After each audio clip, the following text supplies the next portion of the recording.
Assalamualaikum warahmatullahi wabarakatuh. Bayangkan seorang gadis muda dengan hati tulus dan kehidupan yang sederhana, tiba-tiba harus menghadapi kenyataan pahit, menikah dengan pria tua berusia 70 tahun demi melunasi hutang keluarganya. Apa yang sebenarnya terjadi? Bagaimana Ayu, gadis penuh harapan itu, menjalani hidupnya setelah keputusan yang mengguncang hati?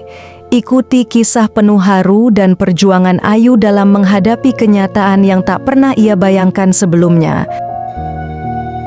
Ayu adalah seorang gadis muda berusia 22 tahun yang tinggal di sebuah desa kecil bersama ibunya yang sudah tua dan sakit-sakitan.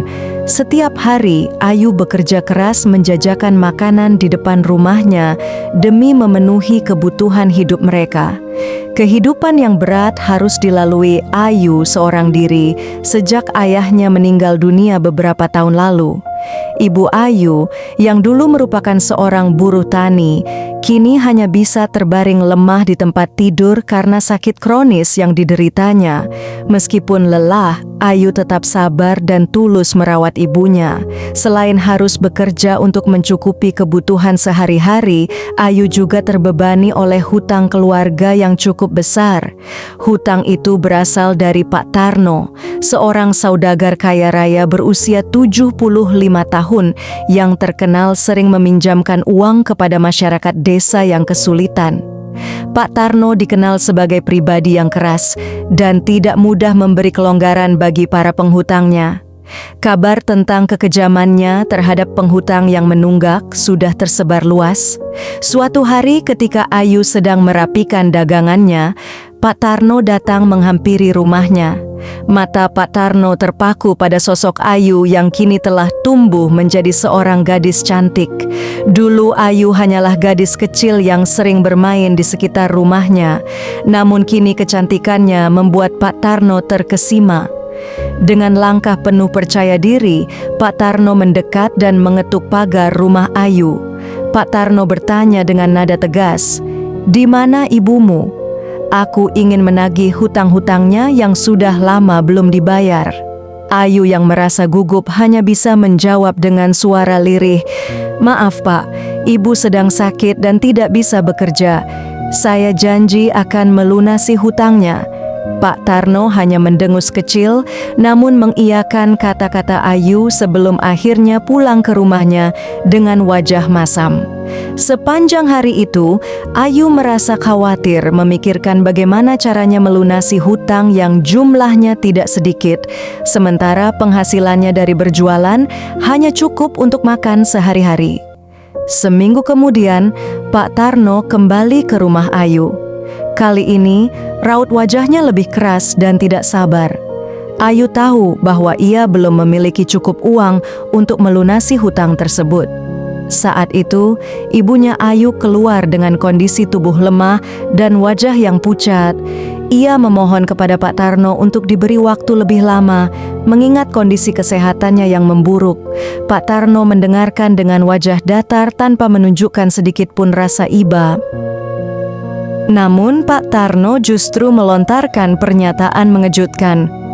"Kalau kalian ingin hutangnya lunas, biarkan aku menikahi Ayu. Jika tidak, aku akan melaporkan hutang ini kepada polisi dan ibumu akan dipenjara," ucapnya tegas. Mendengar ucapan itu, Ibu Ayu menangis terseduh-seduh, merasa bersalah telah membebani putrinya. Ayu terdiam, hatinya berkecamuk antara marah, kecewa, dan putus asa.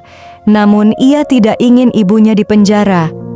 Dengan berat hati, Ayu pun menyetujui permintaan Pak Tarno. Pada hari yang sudah ditentukan, pernikahan pun dilangsungkan secara sederhana di rumah Pak Tarno. Sepanjang acara, Ayu hanya bisa menangis dalam diam, meratapi nasibnya yang terpaksa menikahi pria tua demi menyelamatkan ibunya. Warga desa datang menyaksikan dengan beragam pandangan. Ada yang kasihan, ada pula yang mencibir. Bagi Ayu, itu tidak lagi penting. Yang terpenting adalah ibunya selamat. Setelah pernikahan, kehidupan Ayu berubah total. Ia tinggal di rumah besar milik Pak Tarno dengan perasaan terkurung. Pak Tarno memperlakukannya dengan dingin dan seringkali memerintah tanpa mempedulikan perasaan Ayu. Di sisi lain, Ayu tetap merawat ibunya yang dibawa ke rumah suaminya, memastikan sang ibu mendapat perawatan layak. Ayu berusaha tetap tegar meskipun hatinya terasa hampa. Beberapa bulan setelah pernikahan, Pak Tarno tiba-tiba jatuh sakit. Tubuhnya yang renta semakin melemah dari hari ke hari. Meskipun pernikahan itu tanpa cinta, Ayu tetap merawat Pak Tarno dengan penuh tanggung jawab. Baginya, kebaikan dan kewajiban tetaplah hal yang utama.